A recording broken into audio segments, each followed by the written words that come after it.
반갑습니다. 하모니 입주민 여러분. 새로운 한 주가 시작됩니다. 월요일은 시사시사 9번째 시간입니다. 오늘은 지난주 국회 법사위에서 초선은 가만히 앉아있어! 아무것도 모르면서 앉아있어! 라는 희대의 개꼰대 짓을 국회에서 시연한 나경원 의원과 꼰대짓의 경제학이라는 제목으로 이야기를 나눠보겠습니다. 우선 지난주 금요일 광주에서 하모니 오프라인 첫 모임을 가졌습니다. 따뜻하게 맞아주신 광주 입주민 여러분들께 다시 한번 진심으로 감사드립니다. 행복한 시간이었고 여러모로 가슴이 따뜻해진 시간이기도 했습니다. 저희가 각 지역 모임마다 보주를 뽑을 생각을 하고 있습니다. 여기서 보라는 이름은 동학혁명 당시 지역의 비밀결사 조직, 최소 단위 조직, 한 10명 정도로 구성됐던 조직 이름입니다.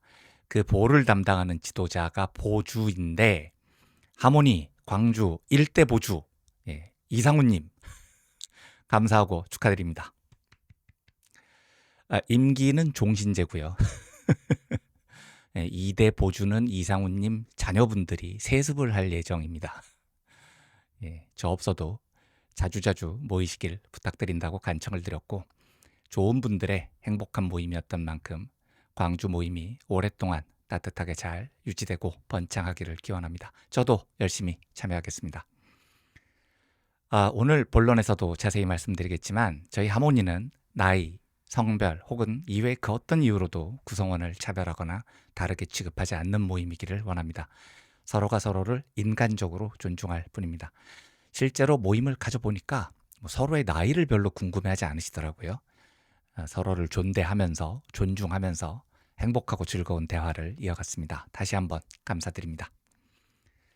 그리고 여느 때처럼 4일에서 6일 사흘 동안 후원해 주신 분들께 마음을 담아 감사 인사를 드립니다. 먼저 4일 후원자분들이십니다.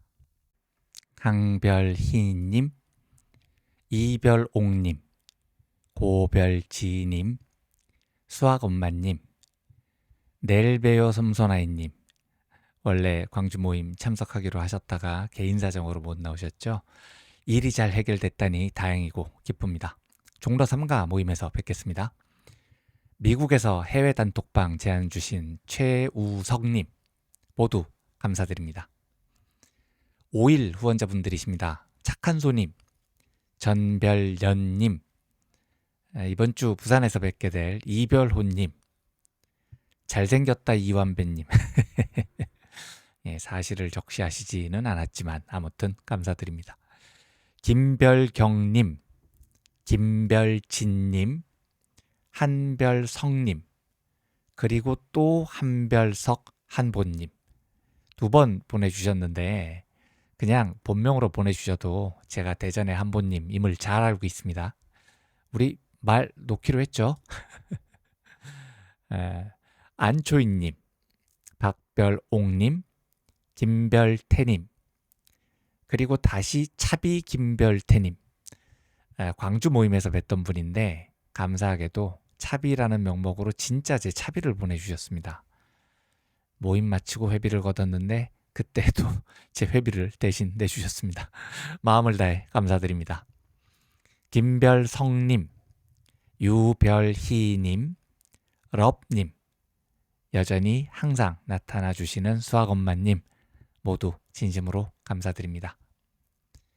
6일 후원자분들이십니다. 9월 화이팅님, 김별주님, 김별상님, 스텔라님, 자작나무 구우님, 그리고 광주 모임 함께 해주셨던 정별주님 역시 회비 거둘 때 훨씬 많은 금액을 보내주시고 나머지는 고향님 추루 사는데 보태시라고 따뜻한 마음을 주셔서 감사할 따름입니다. 정별령 한별민님 역시 광주에서 뵀습니다. 별풍선 개념으로 후원을 해주셨다고 말씀을 해주셨습니다. 감사합니다. 그리고 버섯 먹어보는 거 좋아하시는 호기심이 만땅이셔서 더더욱 진보이신 천별선님 모두 정말 감사드립니다. 보내주신 따뜻한 연대의 마음을 잊지 않고 살아가겠습니다. 감사합니다. 자, 오늘 본론 시작하겠습니다. 지난주 나경원 의원의 개꼰대짓, 조선은 가만히 앉아있어 이미 다 들으신 뉴스일 것이라고 생각합니다. 나경원이 어떤 사람인가 이것도 다들 잘 아실 것 같아서 굳이 오늘 이야기하지 않겠습니다. 오늘은 이 꼰대 짓 하나에만 초점을 맞춰보려고 합니다. 5선이니까 조선한테 짜져 있어! 라는 꼰대 짓을 자연스럽게 했다는 건데 한 명 한 명이 다 헌법기관인 국민의 대표를 국민이 뽑았는데 지들끼리 몇 선 몇 선 따지면서 군기를 잡고 자빠진 모습에 저뿐만 아니고 다들 헛웃음이 나오셨을 것 같습니다. 그런데 저는 이런 나경원의 개꼰대 짓을 보면서 저를 참 많이 돌아봤습니다. 와, 나는 저렇게 나이 먹지 말아야 된다. 저는 정말 너무 꼰대가 되기 싫거든요. 그런데 꼰대라는 게 그 꼰대짓 하는 사람들한테 물어보면 다들 자기가 개꼰대인 줄 모릅니다. 그래서 저도 야, 혹시 내가 저런 개꼰대가 되고 있는 것 아닌가? 나만 모르는 거 아닌가? 정말 저를 많이 돌아봤습니다. 나경원이 저한테 경각심을 확 일깨워주더라고요. 태어나서 처음으로 나경원한테 존나게 감사했습니다. 근데 사실 우리나라가 장유유서 문화가 있어서 이건 뭐 절대 나쁜 게 아닌데요. 이 장유유서 문화가 잘못 변질이 되면 이상한 꼰대 문화하고 이어질 위험이 있습니다. 나이가 많아서 존중을 한다. 저는 아니라고 생각합니다. 우리가 서로를 존중해야 할 자주적 존재이기 때문에 서로를 존중하는 거죠. 그런데 뭐 전부 그렇다는 건 아니고 일부에서 이상한 선후배 문화, 왜곡된 장유유서 문화가 꼰대 문화로 이어지는 경우가 종종 있습니다. 예를 들면 여러분 이런 문장 어떠십니까? Hey, don't you have mother and father? 이게요. 미국 사람들한테 물어보면 뭔 말인지 이해를 못합니다. 근데 우리는 바로 이해가 되잖아요. 야, 넌 애미애비도 없냐? 이게 논쟁을 하다가 막히면 나이 많은 사람들이 쓰는 말인데 미국 사람들은 이 상황을 아예 이해를 못합니다. 아니, 논쟁을 하다가 갑자기 우리 엄마 아빠를 왜 찾아? 황당한 거죠. 이 문장은 어떻습니까? 미국 영어에는 이런 문장 자체가 없어요. 제가 구글 번역기 돌려서 만든 문장입니다. What do you think of senior? 미국 사람들은 아예 이해를 못하는 문장입니다. 우리는 알잖아요. 선배를 뭘로 보고? 선배를 뭘로 보기는 뭘로 봅니까? 나보다 1, 2년 먼저 입학한 선배겠죠. 그게 우리가 지금 더 나은 방향을 위해 논의를 하는데 네가 나보다 1, 2년 먼저 입학한 게 무슨 의미가 있냐고요. 개꼰대 문화입니다. 나경원이 이 개꼰대 짓을 하는 거죠. 나는 5선인데 어디 초선 따위가 선배를 뭘로 보고? 뭘로 보긴 뭘로 봐요. 나경원으로 보죠. 나경원이 그냥 나경원이 아니고 5선 나경원 뭐 이런 존재감을 가져야 될 이유가 뭡니까 도대체? 5선 나경원이 그 인간의 정체성이면 혹시 성이 5시고 이름이 선나경원인가요? 6선 되면 성이 6시로 바뀌는 겁니까? 지랄도 작작해야 될 거 아닙니까? 그리고 저는 요즘 애들 버릇없어 이런 이야기는 좀 조심해야 될 이야기라고 생각을 합니다. 저는 세대별로 문화가 다르다는 것을 10분 이해합니다. MZ세대만의 독특한 문화가 있다는 것도 압니다. 그래서 의사소통이 쉽지 않고 그렇기 때문에 의사소통을 위해서 더 노력해야 한다는 사실도 절감합니다. 그런데 이 차이를 요즘 애들 버릇없어 이래버리면 대화 단절을 선언하는 겁니다. 그리고 경험상 이런 말은 거의 틀립니다. 버릇이 없는 게 아니고 문화가 다른 겁니다. 실제로 요즘 애들 버릇없어 이 문장은 고대 이후로 모든 기성세대가 썼던 말입니다. 요즘 젊은 세대는 우리와 달라 이렇게 이해를 구해야 할 대목을 버릇이 없다, 선과 악, 도덕의 영역으로 몰고 가면 안 된다는 겁니다. 1990년대 초반 미국에서 이런 일이 있었습니다. 기독교 근본주의 운동에 참여했던 컬렌 데이비스라는 사람이 있었습니다. 기독교 근본주의 하면 일단 꼴통인 거죠. 그런데 이 꼴통이 1994년에 논문을 씁니다. 그러면서 1940년대와 1990년대 미국 공교육의 문제점을 거론합니다. 그런데 진짜 주제가 뭐냐? 1940년대에 비해서 1990년대 젊은 것들은 진짜 싸가지가 없다는 겁니다. 그러니까 1990년대 젊은 것들, 싸가지 밥 말아 먹은 것들, 저희 세대를 말하는 겁니다. 윗세대가 보기에 1990년대 20대였던 제 세대가 진짜 싸가지가 없었다는 거죠. 그 논문을 보면 1940년대 미국 학생들의 가장 큰 문제점은 1. 떠들기 2. 껌 씹기 3. 소란 피우기 4. 실내에서 뛰어다니기 5. 새치기 하기 이런 것들이었대요. 뭐 문제점이라고 하기도 웃긴 아주 평범한 잘못들이었다는 거죠. 그런데 1990년대 젊은이들은 차원이 다른 싸가지를 보여줍니다. 이 논문에 보면 1990년대 미국 학생들의 문제점은 1. 음주 2. 약물 남용 3. 임신 4. 자살 5. 강간 6. 절도 7. 폭행 이런 것들입니다. 뭔가 엄청나게 무시무시하게 바뀐 거죠. 그래서 데이비스는 이 자료를 통해서 이게 지금 미국 공교육이 무너지고 있는 증거다. 학생들이 이렇게 개판이 됐다. 우리는 공교육 과정에서 보다 엄격한 처벌을 해야 된다. 규제를 가해야 된다. 이렇게 주장을 합니다. 이 논문이 당시 미국 사회에 일대 충격을 가져옵니다. 와, 50년 전 학생들은 고작 껌이나 좀 씹고 새치기나 좀 했는데 지금 학생들은 강간에, 절도에, 폭행에, 자살에, 약물까지 찌들어 있다니 이 얼마나 충격적이고 개탄할 일인가.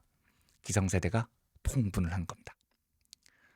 레이건 정부 시절에 교육부 장관을 지냈던 윌리엄 베넷, 유력 정치인이었는데 이런 사람들을 비롯해서 수많은 학자들, 교육 전문가들, 심지어 진보적인 작가로 분류됐던 퓰리처상 수상자 애너 킨들린, 또 미스터 샌프란시스코라고 불렸던 샌프란시스코의 대표 칼럼니스트 허브 케언, 이런 사람들도 다 이 논문을 인용해서 현실을 개탄했습니다.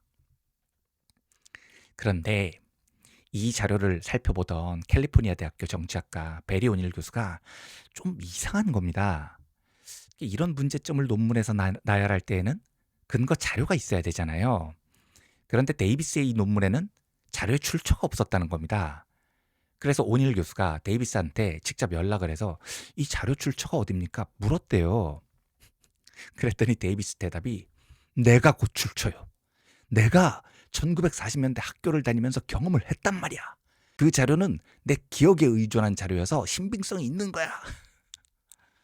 이렇게 주장을 했답니다. 예. 이러면 안 된다는 겁니다. 자, 제가 흥미로운 글 하나 보여드리겠습니다. 제가 읽은 글 중에 와, 정말 꼰대 향기가 모니터를 뚫고 나오는 최고의 꼰대 글입니다. 꼰대 글의 모범, 꼰대 글의 지존, 이런 호칭이 전혀 아깝지 않은 글입니다. 카이스트 경영학과 명예교수 됐던데 이병태라는 인간이 있습니다. 지난 대선 때, 경선 때죠. 홍준표 캠프에서 홍준표에 가장 가까운 경제자문 뭐 그런 걸 했다고 하고, 홍준표가 경선 탈락한 다음에 한참 있다가 나중에 호랑이를 잡으러 호랑이 굴에 간다, 예, 이런 헛소리를 남기고 이재명 후보 캠프에 합류를 시도했던 인물입니다. 당연히 이재명 캠프의 강력한 반대로 합류가 무산됐죠. 그러니까 아무리 선거에서 중도화가 주요 전략이라고 해도요, 이런 인간까지 받는 건 저는 찬성하기가 좀 어렵습니다. 친일은 당연한 거다 이런 말을 하고 다니는 사람하고 어떻게 손을 잡습니까? 그런데 아무튼 이 이병태라는 인간이 개꼰대예요. 과거에 자유한국당 근처에서 한참 기웃거렸거든요. 2017년에 SNS에 이런 글을 남깁니다. 자, 대한민국 꼰대 역사의 길이 남을 명문장 함께 감상해 보시겠습니다. 원래는 이거보다 훨씬 깁니다. 글을 잘 못 쓰는 사람이 글이 길어요. 주절주절. 예. 제가 사정상 보기에 듣기에 편하시게 3분의 1로 줄였습니다. 혹시 원문의 감동을 느끼고 싶은 분들께서는 구글에 검색하면 나오니까 원문의 감동을 진하게 한번 느껴보시기 바랍니다. 발췌문 함께 보겠습니다.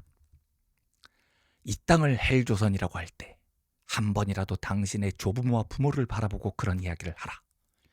초등학교부터 온유월 태양 아래 학교 갔다 오자마자 책가방 팽개치고 밭으로 가서 김을 메고 저녁이면 쇠먹이를 거두려고 강가로 가고 겨울이면 땔감을 마련하려고 산으로 갔던 그런 분들을 쳐다보면서 그런 이야기를 하라. 대기업이 착취를 한다고요? 한국에 일자리가 없어서 대학을 나오고도 독일의 광산, 광부로 갔던, 간호사로 갔던, 그래서 국제미아가 되었던 당신의 할아버지, 할머니 시대 이야기를 물어보고 그런 이야기를 하라. 나는 부모 모두 무학으로 농부의 아들이고 그것도 땅 한 평 없던 소장농의 아들로 자랐다. 중학교 때까지 등잔가 호롱불로 공부해. 죄송합니다. 제가 읽다가 웃겨가지고 다시 하겠습니다. 네. 중학교 때까지 등잔가 호롱불로 공부했다. 나는 대학 4년 내내 아르바이트로 내 생활비를 마련하며 다녔고 때로는 부모님께 도움을 드리면서 다녔다. 그렇게 야근하는 날은 세상에서 제일 맛있는 음식은 삼겹살인 줄 알고 살았다. 그렇게 살아왔기에 무책임한 노조가 망가뜨리는 회사를 보아왔기에 우리보다 잘 사는 것으로 알았던 많은 나라들이 꼬꾸러지는 것을 보았기 때문에 그리고 미국과 일본이 어떻게 잘 사는 사회인지 보았기 때문에 나는 당신들처럼 아프다고 못하고 힐링해야 한다고 응석을 부리지 못한다. 와, 정말 감동이 물밀듯이 밀려오지 않습니까? 예. 이병태는 자기가 너무나 어려운 삶을 산 겁니다. 그러니까 청년들의 아픔은 응석인 거죠. 저녁이면 쇠먹이를 와, 단어도 쇠먹이. 예, 거기다가 호롱불 나오고요. 예, 소장농 나오고요. 누가 읽으면 이병태가 현대사 모든 질곡을 다 안고 사는 대하드라마 주인공인 줄 알겠습니다. 우리나라는 그래서 토익 말고요. 꼬닉 같은 시험 하나 만들어 봤으면 좋겠어요. 예, 꼰대력 측정하는 테스트. 이병태는 꼬닉 치면 900점 가뿐히 넘길 겁니다. 이제 궁금해집니다. 왜 이런 꼰대들은 나 어렸을 때는 얼마나 어려웠냐면 말이야. 왜 이런 걸로 꼰대 짓을 할까요? 놀랍게도 이걸 분석한 심리학과 행동경제학 이론이 있습니다. 그래서 이게 마케팅에서도 많이 사용이 돼요. 불우한 어린 시절 효과, 하드 낙 라이프 이펙트라는 겁니다. 2015년 실험사회 심리학 저널이라는 학술지에 실린 연구고 연구자는 테일러 필립스라고 당시에는 스탠퍼드 박사과정에 있었는데 지금은 뉴욕대학교 스턴 경영대학원 교수로 알고 있습니다. 이 연구가 이병태 씨한테 부디 심심한 위로가 되기를 바랍니다. 왜냐하면 이런 연구가 세계적인 저널에 실렸다는 것만으로도 이병태 같은 꼰대가 우리나라에만 있는 현상이 아니라는 겁니다. 이런 꼰대짓이 글로벌하게 이루어진다는 증거죠. 그러니까 이병태 씨는 너무 슬퍼하지 마세요. 너만 그런 게 아니고 너 같은 애들이 서구 사회에도 엄청 많다는 겁니다. 필립스 교수의 실험 대상은 전부 백인들이었습니다. 백인들을 두 그룹으로 나눕니다. 그리고 첫 번째 그룹에게 연구에 대한 단순한 안내문을 먼저 읽게 한 다음에 5문장을 제시합니다. 1. 내 인생은 어려움으로 가득 찼어요. 2. 나는 수많은 고난을 겪었어요. 3. 내 인생에는 수많은 장애물이 있었어요. 4. 내 인생은 매우 쉬웠어요. 5. 내 인생에는 도저히 극복하지 못할 어려움이 있었어요. 응답자는 각 문장에 1점에서 7점 사이의 점수를 매깁니다. 예를 들어서 내 인생은 어려움으로 가득 찼어요 라는 문장에 완전히 동의하면 7점, 전혀 동의하지 않으면 1점을 주는 식입니다. 여기서 한 가지 주의하실 점은 4번이 다른 문장들과 반대로 내 인생은 매우 쉬웠어요 였기 때문에 요건 집계를 할 때 이 문항에 대한 점수만 거꾸로 계산을 했습니다. 이렇게 하면 5항목 모두 점수가 높을수록 응답자가 스스로의 삶을 고단했다라고 생각하는 겁니다. 집계 결과 이 실험에 참가한 백인들의 고난 수치가 중간쯤인 3.8점으로 나왔습니다. 그러니까 실험 참가자 백인들은 자기의 삶이 지나치게 고난하지 않았다, 비교적 평범했다 이렇게 생각했다는 거겠죠. 이번에는 두 번째 그룹, 첫 번째 그룹 백인들에게는 간단한 안내문을 읽고 설문에 들어가게 했잖아요. 두 번째 그룹 백인들에게는 설문 들어가기 전에 조금 다른 내용의 글 문단을 소리내서 읽어보라고 시킵니다. 참가자들이 읽은 문단의 내용이 이렇습니다. 최근 반세기 동안 인종차별 문제에 관심이 매우 높아졌지만 그럼에도 오늘날 미국 사회에서는 여전히 백인들이 여러 면에서 혜택을 받고 있습니다. 연구에 따르면 주거, 의료, 구직, 학업 등 거의 모든 영역에서 백인이 흑인보다 혜택을 더 많이 받는다고 조사됐습니다. 뭔가 좀 백인들이 이익을 얻고 있다 이런 문장이죠. 이 한 문단을 읽은 백인들에게 아까와 마찬가지로 5문장에 대한 점수를 매겨달라고 요청했습니다. 바로 이 설문입니다. 그랬더니 이번 백인들의 고단함 숫자가 4.4점으로 집계됐습니다. 첫 팀의 평균 3.8점보다 훨씬 수치가 높아진 겁니다. 왜 이런 현상이 벌어졌을까요? 연구팀의 해석이 이렇습니다. 사람들은 보통 당신이 어렸을 때 어렵게 살았어요? 라고 평범하게 물으면 그냥 솔직하게 대답을 하는 겁니다. 뭐 그저 그랬는데, 특별히 잘 살지도 않았지만, 특별히 어렵지도 않았는데, 이런 식이죠. 그런데 백인이 모든 면에서 흑인보다 훨씬 유리해 라는 문장을 읽으면 백인들이 사람들이 우리 백인들의 기득권을 공격하려고 하는구나 라는 위협을 느낀다는 겁니다. 그래서 이때부터 위협을 느낀 백인들은 기득권? 무슨 소리야. 내가 어렸을 때 얼마나 어렵게 살았는데 이걸 과장하기 시작한다는 겁니다. 비록 내가 백인이고 지금 꽤 괜찮은 직장을 다니고 있고 집도 한 채 보유하고 있지만 그건 절대 백인의 기득권 덕분이 아니다. 다 내가 고생한 덕분이지. 이 말을 하고 싶었다는 거죠. 그래서 이들이 내가 어렸을 때 얼마나 어렵게 살았냐면 이라는 장황한 설명을 시작하는 겁니다. 이 연구를 이병태 꼰대짓에 대입을 해보겠습니다. 저는 장담하는데 이병태한테 이걸 2013년이나 2009년, 그러니까 박근혜나 이명박이 막 집권했을 때 물어봤으면 저런 개꼰대 소리 안 했을 거라고 봅니다. 왜냐하면 박근혜나 이명박이 집권했을 때는 이병태한테 너무 편하고 행복했던 시기였거든요. 뭐 보수 경제의 기둥이라고 딴에는 인정받고 막 브레인이라고 칭송도 받고 그랬으니까요. 그런데 이병태가 저 꼰대 명문장을 SNS에 올린 게 2017년 7월의 일입니다. 촛불혁명 이후 정권 교체가 막 이뤄진 지 반년 됐을 때였습니다.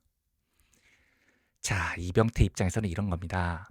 성인이 되고 카이스트 교수가 되고 보수 경제학자고 그러니까 어른이 된 이후에 평생 기득권 누리면서 잘 살았던 겁니다. 그런데 촛불혁명으로 정권이 바뀌었어요. 시민들의 혁명이었잖아요. 적폐청산 목소리가 어느 때보다도 높아졌습니다. 이러면 당연히 자기가 누렸던 기득권이 위협을 받는다는 생각이 들어요. 그러면 제일 먼저 하는 짓이 뭐냐? 내가 어렸을 때 얼마나 어렵게 살았냐면 쇠먹이 주고 호롱불 밑에서 공부하고 이런 개꼰대 소리가 나오는 겁니다. 결국 기득권을 지키려는 본능과 매우 관련이 높다는 겁니다. 나경원도 마찬가지입니다.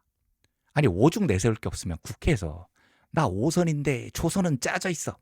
이런 개꼰대 짓을 하겠습니까? 그래서 왜 그런 헛소리를 했냐고 물어보니까 초선이 뭘 알아? 우리가 더 잘 알지. 그러니까 내가 그런 말 하는 거야. 라떼는 말이야. 이런 레파토리로 이어지는 겁니다. 그러니까 이병태나 나경원 같은 꼰대들이 늘어놓는 나 어릴 땐 말이야. 이런 말은 단순한 말 습관이 아닙니다. 심리학적으로 특권이 공격받을 때 발동하는 일종의 방어 메커니즘 같은 겁니다. 후속 연구도 대부분 비슷한 결과를 보여줍니다. 이건 2020년 연구인데 성격과 사회심리학 저널에 실린 연구입니다. 앞 연구와 결과가 비슷해서 내용은 소개를 생략하겠지만 제목을 보십시오. 상류층 사람들은 계급 특권의 증거를 마주했을 때 자신의 성취를 노력 덕분이라고 돌리는 경향이 있다. 라는 겁니다. 나 어렸을 때 쇠먹이 주고 호롱불 아래서 이런 개꼰대 짓이 나온다는 거죠. 자, 마지막으로 하나만 더 살펴보겠습니다. 이런 개꼰대 짓이 얼마나 경제적으로 비효율을 낳는지에 대한 아주 좋은 사례가 있습니다. 입주민 여러분들 스마트폰 다들 쓰시잖아요. 둘 중 하나 쓰시죠? 애플이냐? 애플 아닌 것이냐? 애플 스마트폰은 iOS라는 운영체제를 쓰고요. 애플 아닌 스마트폰을 쓰시는 분들은 아마 안드로이드라는 운영체제를 쓰실 겁니다. 왼쪽이 iOS, 오른쪽이 안드로이드입니다. 이 말은 세상의 절반은 iOS가, 절반은 안드로이드가 지배하고 있다는 겁니다. 그리고 다시 말씀드리면 세상의 절반은 애플이, 세상의 절반은 구글이 지배하고 있다는 겁니다. 안드로이드가 구글 소유니까요. 그런데 놀랍게도 안드로이드라는 세상의 절반을 구글이 아니라 우리나라 기업이 보유할 기회가 있었습니다. 그 주인공이 삼성전자입니다. 왜냐하면 2004년 무렵에 안드로이드를 개발한 사람이 앤디 루빈이라는 사람인데 나중에 구글에 합병돼서 구글 부사장까지 맡았죠. 루빈이 당시 벤처기업에서 안드로이드를 만들고 있었단 말입니다. 이걸 글로벌 대기업하고 협업해야 되겠다라는 생각에 루빈이 2004년에 한국을 방문합니다. 삼성전자를 지발로 직접 찾아갔어요. 거기서 안드로이드를 삼성전자에 매각하려고 합니다. 그런데 이 협상이 실패로 돌아갑니다. 그리고 딱 1년 뒤 구글이 5천만 달러, 우리 돈으로 한 6, 700억 하겠죠. 어마어마하게 싼 값으로 스마트폰의 혁신적인 운영체제였던 안드로이드를 먹습니다. 딱 그 1년 사이에 5천만 달러를 투자했느냐 안 했느냐가 지금 구글과 삼성전자에 얼마나 큰 영향을 미쳤을지 상상해 보십시오. 세상의 절반을 삼성전자가 차지할 수 있었는데 그 기회를 걷어차버렸다는 겁니다. 그런데 저는 이 사건 하나만으로 삼성전자가 미래를 보는 능력이 부족했다느니 판단력이 개후졌다느니 이런 비판을 할 생각이 없습니다. 기업의 인수합병이라는 건 매우 복잡합니다. 구글처럼 과감하게 해서 성공하는 경우도 있고요. 뒤져보면 구글도 실패한 거 엄청 많습니다. 이건 다음에 한번 자세히 말씀드릴 기회가 있겠습니다만 실제로 구글이 운영하는 인터넷 사이트 중에 구글 공동묘지라는 게 있습니다. 이름도 살벌하죠. 여기 뭐 하는 곳이냐면 구글이 실패한 프로젝트를 모아놓은 곳입니다. 2006년부터 시작했지만 실패를 했던 무려 166개의 서비스가 여기에 버젓이 전시가 돼 있습니다. 실패한 서비스들의 이름뿐만 아니고요. 이걸 왜 시도했고, 뭐해서 망쳤고, 우리가 뭘 잘못 생각했고 이런 걸 자세히 적어서 공개를 합니다. 저는 그래서 단순히 실패한 걸 두고 절대로 탓하지 않습니다. 사업이든 인생이든 실패할 수 있는 겁니다. 문제는 실패한 이유입니다. 만약에 삼성이 당시 여러 전략적 판단에 의해서 충분히 그럴 수 있잖아요. 당시는 스마트폰이라는 게 나오기 3년도 전이었고 스마트폰 운영 체제라는 것에 대한 인식도 부족했겠고요. 삼성전자가 굴러온 복을 걷어찬 건 맞는데 다른 거 잘한 것도 있을 거잖아요. 그래서 잘못 예측한 실패 사례 그냥 이렇게 남기면 되는 건데 문제는 이 실패 과정이 너무 웃겼다는 겁니다. 이 이야기가 구글 전문가로 유명한 기자 스티브 레비가 쓴 구글 안에서라는 책에 나옵니다. 그리고 삼성이 이 주장에 대해서 반박을 안 해요. 왜 반박을 안 했겠습니까? 이게 사실이니까 반박을 못한 겁니다. 어떤 일화냐? 벤처기업 하면서 안드로이드 만들던 루빈이 안드로이드를 삼성에 팔겠다고 자비로 항공권을 끊어서 삼성전자를 찾아갔습니다. 그런데 이게 루빈이 회고한 당시 상황입니다. 동료와 둘이서 청바지 차림으로 거대한 회의실로 갔다. 청색 정장 차림의 간부 20명이 벽을 따라 쭉 서 있었다. 삼성의 본부장이 들어오자 서 있던 사람들이 일제히 자리에 앉았다. 본부장은 우리의 프레젠테이션을 지켜본 뒤 웃음을 지으며 당신 회사는 8명이 일하는군요. 우리는 그 분야에 2,000명이나 일하고 있는데요. 라고 말했다. 그리고 이후 그 협상은 가격에 관한 이야기도 오가지 않은 채 결렬되고 말았다. 이 분위기 너무 짐작이 가지 않습니까? 루빈은 스티브 잡스처럼 실리콘밸리 혁신가들이 다 그렇게 하듯이 정장이 아니라 청바지를 입고 프레젠테이션에 참가를 했어요. 그리고 고작 8명이 일하는 벤처기업의 수장이었단 말입니다. 얕잡아 보였다는 거죠. 얕잡아 볼 수 있어요. 있는데 그걸 대하는 삼성의 문화가 청색 정장 차림의 간부 20명이 벽을 따라 쭉 서 있었다는 겁니다. 왜요? 아니 회의하려고 모인 거 아니에요? 앉아 있으면 되잖아요. 왜 쭉 서 있냐고요. 이 책에는 삼성의 본부장, 디비전 헤드라고 나오는데 전무거든요. 전무님이 아직 회의실에 안 들어오신 겁니다. 그러니까 밑에 간부들이 다 쭉 서 있었다는 거죠. 그리고 전부 청색 양복. 이것도 웃긴 게요. 제가 직접 들은 이야기입니다. 삼성 임원 중에 아는 사람이 있었습니다. 10몇 년 전 이야기예요. 그분이 삼성에 옮긴 지 얼마 안 됐을 때 매년 연초마다 주요 계열사 임원들이 전부 모여서 시무식 같은 걸 한대요. 이건희 회장도 오고요. 그러니까 임원이 한 수백 명이 모이는 겁니다. 그런데 모이면 양복이 전부 감색, 우리가 곤색이라고 잘못 부르는 그 꺼먹고 푸르딩딩한 전부 그 색깔이라는 거예요. 유니폼 같다는 겁니다. 그래서 물어봤대요. 왜 내 양복 색깔이 이러냐고. 그러니까 아이씨, 이건희 회장님 오시는데 튀면 좀 그렇잖아요. 그러더랍니다. 진짜 웃기는 조직입니다. 예. 자, 마침내 회의실에 전무가 들어왔습니다. 그러니까 그제서야 뒤에 있던 참모들이 쫙 앉았습니다. 회의를 시작합니다. 회의를 하면 여러 사람들이 자유롭게 의견을 개진해야 합니다. 그게 회의잖아요. 브레인스토밍. 스토밍이 뭡니까? 폭풍입니다. 폭풍처럼 생각나는 걸 다 끄집어내는 게 브레인스토밍입니다. 그런데 뭐 저 분위기는 그냥 안 봐도 비디오인 겁니다. 다 듣고 전무가 한마디 합니다. 야, 지네 8명이서 일하니? 우린 2,000명이 일하는데 아유, 지들이 뭘 알아? 저는 전무가 이렇게 판단할 수 있다고 생각한다니까요. 요지는 간부가 뒤에 20명이나 있었다는데 한 명쯤은 전무님 그건 아닌 것 같은데요. 제가 보기에는 유망한데요. 가능성 있는데요. 이런 말을 할 법하지 않습니까? 아무도 안 했다는 겁니다. 다들 닥치고 있는 거죠. 왜요? 전무님이 그렇게 이야기하셨으니까요. 만약에 그 자리에서 누가 반론을 하고 그래서 의견을 주고받고 그랬으면 루빈이 저 상황을 저렇게 기억을 하고 있었겠냐고요. 안드로이드를 놓쳐서 뭐라고 그러는 게 아닙니다.